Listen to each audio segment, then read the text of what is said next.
Level playing field এখনো তৈরি হয় নাই আমি মনে করি, কারণ এখনো সব জায়গায় হুমকি ধমকি চলছে। আমাদের কর্মীদেরকে হুমকি দিতে মামলার ভয় দেখাচ্ছে। প্রতিবন্ধকের মাধ্যমে সকলকে ধন্যবাদ, মোবারকবাদ। আপনি প্রশ্ন করেছেন যে আমাকে মানুষ কেন ভোট দেবে।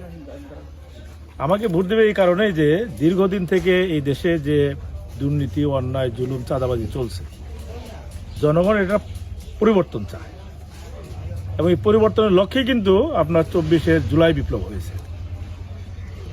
জুলাই বিপ্লবের পরেও এখনো কিন্তু দুর্নীতি, চাঁদাবাজি থেমে নেই। এগুলো তো জনগণ অতিষ্ঠ হয়ে গেছে। সেই কারণেই তারা এটার পরিবর্তন চায় এবং এমন লোকদেরকে তারা ভোট দিতে চায় যারা বাংলাদেশকে এগুলো থেকে বের করে আনতে পারে। এবং জনগণ মনে করে যে জামাত ইসলামী সে ধরনের সৎ লোক তৈরি করেছে, যোগ্য দক্ষ লোক তৈরি করেছে, আল্লাহর লোক তৈরি করেছে। তারা ক্ষমতায় গেলেই দেশটির দুর্নীতি, অন্যায়, জুলুম, চাঁদাবাজি মুক্ত হবে এবং দেশের উন্নয়ন হবে। এজন্যই আমাকে লোকজন ভোট দেওয়ার জন্য আগ্রহী। আর আমি যদি নির্বাচিত হতে পারি ইনশাল্লাহ, তাহলে ইসলামপুরটা পিছিয়ে পড়ার উপজেলা। এখানে দুটি নদীর ভাঙ্গনে আমরা ক্ষত বিক্ষত, পশ্চিমে যমুনা আর পূর্বে ব্রহ্মপুত্র। অতীতে যারা ছিলেন তারা এই নদী ভাঙ্গন প্রতিরোধের কার্যক্রম ব্যবস্থা করতে পারেননি। ফলে জনগণের একটা প্রচন্ড দাবি যে এই নদী ভাঙ্গন প্রতিরোধ করতে হবে। তা আমরা ইনশাল্লাহ বিজয় হতে পারলে প্রথম নদী ভাঙ্গন প্রতিরোধের জন্য আমরা ইনশাল্লাহ ব্যবস্থা গ্রহণ করব। এরপরে এখানে যোগাযোগের ব্যবস্থা এখনো দেখেন কি অবস্থা, যোগাযোগ ব্যবস্থার উন্নয়ন হয় নাই। তা আমরা ইনশাল্লাহ যোগাযোগ ব্যবস্থাগুলো উন্নয়ন করব। এরপরে আপনার ইসলামপুরের স্বাস্থ্য সেবার খুবই মারাত্মক অবস্থায় আছে। একটা হাসপাতাল আছে, হাসপাতালই অসুস্থ, সেখানে ঠিকমতো ডাক্তার থাকে না, রোগীদের চিকিৎসা ভালো হয় না। ফলে ছোটখাটো রোগের জন্য জামালপুর, ময়মনসিংহ, ঢাকায় দৌড়দৌড়ি করতে হয়। আমরা ইনশাল্লাহ ক্ষমতায় গেলে চিকিৎসা ব্যবস্থার উন্নয়ন ঘটাবো এবং এই হাসপাতালটিকে একটা আধুনিক উন্নত হাসপাতাল পরিণত করবো, যাতে ইসলামপুরের লোকেরা ইসলামপুরে চিকিৎসা নিতে পারে। এটা আমাদের ইনশাল্লাহ।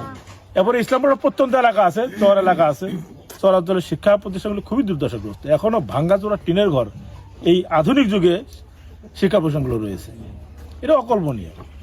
তা আমরা ইনশাআল্লাহ ক্ষমতায় যেতে পারলে খুব দ্রুত এই অবকাঠামোগত উন্নয়ন এবং শিক্ষার মান উন্নয়নের দিকে আমরা মনোযোগ দেবো ইনশাআল্লাহ।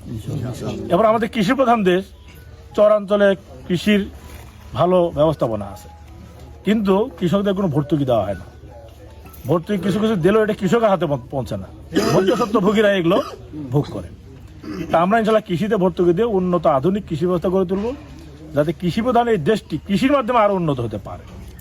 পাশাপাশি আমাদের অঙ্গীকার আছে যে আমরা এই বেকার যুবক যারা আছে, যুবকদের হাতে কাজ দেবো আমরা, কোনো যুবক যেন বেকার না থাকে ইনশাল্লাহ। এবং আমরা মনে করি যা বাংলাদেশের যে পরিমাণ দুর্নীতি হয়, এই দুর্নীতি বন্ধ করা গেলে এই অর্থ দিয়ে কল কারখানা গড়ে তুলে বিশাল কর্মসংস্থানের ব্যবস্থা করা যায়।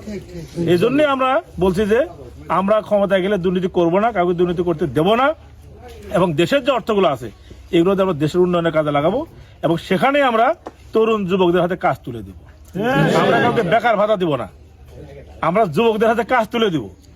যুবকরা কাজ করে নিজের জীবন মান উন্নয়ন করবে এবং দেশের উন্নয়ন ঘটাবে ইনশাল্লাহ। যুবকরা তো দেশের কারিগর, তারাই দেশ গড়বে, দেশটাকে উন্নত করবে। যেন আমরা তাদের হাতে কাজ তুলে দেবো ইনশাল্লাহ। এরপরে নারীদের উন্নয়নের ব্যাপারে আমরা কাজ করব। আপনারা জানেন জামাত ইসলামী একটি ইসলামী দল, তারা নারী অধিকার, নারী নিরাপত্তায় বিশ্বাসী। অনেকেই বলে যে আপনার তো ক্ষমতা গেলে নারীদেরকে বন্ধ করে, এটা একটা অলিক কল্পনা মাত্র। আমাদের নারীরা সংসদ সদস্য হিসেবে ভূমিকা পালন করেছে, আমাদের নারীরা উপজেলা পরিষদ নির্বাচনে অংশগ্রহণ করেছে, নির্বাচিত হয়ে সারা বাংলাদেশে তারা এই উপজেলা পরিষদ দায়িত্ব পালন করছে। স্কুল, কলেজ, মাদ্রাসা, বিশ্ববিদ্যালয় যেখানেই যাবেন জামাতের নারীরা সেখানে চাকরি করছে। এরপরে প্রশাসনে আপনি যান, বিশাল সংখ্যক জামাতের নারীরা সেখানে কাজ করছে। এরপর আপনি এখন দেখেন যে আমাদের বহু নারী কর্মী রুকন তারা কিন্তু ব্যবসা বাণিজ্য করছে। সুতরাং আমরা নারীদেরকে আবদ্ধ করে রাখবো কেন? আমরা তো নারীদেরকে কর্মসংস্থান করে তাদেরকে কাজের মাঠে পাঠিয়ে দিচ্ছি। তা আমরা আমাদের নারীদেরকে মাঠে বের করছি আর অন্যদেরকে আমরা আটকায় রাখবো, এটা কি কোনো যুক্তিসঙ্গত কথা হলো? এটা সম্পূর্ণ অপপ্রচার। ইনশাল্লাহ আমরা ক্ষমতা গেলে নারীদের মূল্যায়ন হবে, তাদের অধিকার প্রতিষ্ঠিত হবে, মর্যাদা প্রতিষ্ঠিত হবে এবং সার্বিক নিরাপত্তা প্রতিষ্ঠিত হবে। আমরা ক্ষমতা গেলে ইনশাল্লাহ নারীর দিকে কেউ মানে কামুক চোখে তাকাবে ক্ষমতা হবে না ইনশাল্লাহ। নারীকেও যৌন হয়রানি করা তো দূরের কথা, সকল প্রকার অন্যায় জুলুম থেকে নারীরা মুক্তি পাবে ইনশাল্লাহ। এক কথায় আমরা ক্ষমতায় গেলে একটি দুর্নীতি মুক্ত, চাঁদাবাদ মুক্ত, অন্যায় মুক্ত, একটি আপনার উন্নত সমৃদ্ধ বাংলাদেশ আমরা গড়ে তুলবো। লেভেল প্লেইং ফিল্ড এখনো তৈরি হয় নাই আমি মনে করি, কারণ এখনো সব জায়গায় হুমকি ধমকি চলছে। আমাদের কর্মীদেরকে হুমকি দিতে মামলার ভয় দেখাচ্ছে, প্রতিবন্ধকতা তৈরি করছে। এগুলো আমরা প্রশাসনকে জানাচ্ছি, কিন্তু কার্যকর কোনো উদ্যোগ নিচ্ছে না তারা। ফলে আমরা মনে করছি লেভেল প্লেইং ফিল্ড এখনো তৈরি হয় নাই, এবং আপনাদের মাধ্যমে প্রশাসনকে আমরা অনুরোধ করবো যে দ্রুত লেভেল প্লেইং ফিল্ড তৈরি করতে হবে। নইলে নির্বাচন যদি প্রস্তাবিত হয় তাহলে প্রশাসনকে দায়িত্ব নিতে হবে। আজকে আমাদের এখানে একটা জনসভা আছে এই মহলগিরিতে, সেখানে আমরা খবর পাচ্ছি যে অনেকে হুমকি ধমকি দিচ্ছে, প্রশাসনকে আমরা জানাচ্ছি।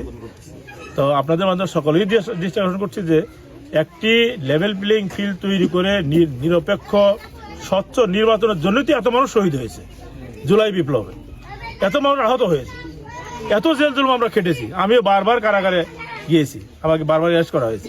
জুলাই বিপ্লবের সময় আমাকে অ্যারেস্ট করা হয়েছিল, 10 দিন ডিবির অফিসে আমাকে রিমান্ডে রাখা হয়েছিল। আমরা যে এত ত্যাগ স্বীকার করলাম একটি স্বচ্ছ নিরপেক্ষ নির্বাচনের জন্যই তো। সেই নির্বাচন যদি প্রস্তাবিত হয় তাহলে আমরা এত জীবন দিলাম কেন? এই জন্য আপনাদের প্রশাসনের কাছে আমাদের দাবি, জুলাইয়ের চেতনা ধারণ করে যেন একটি সুন্দর সুষ্ঠু নির্বাচন উদ্যোগ গ্রহণ করা হয়, এবং এই জন্য যা করা প্রয়োজন তারা যেন তা করে, এই আহ্বান আমরা জানাচ্ছি। জি, আল্লাহ হাফেজ, ধন্যবাদ সবাইকে।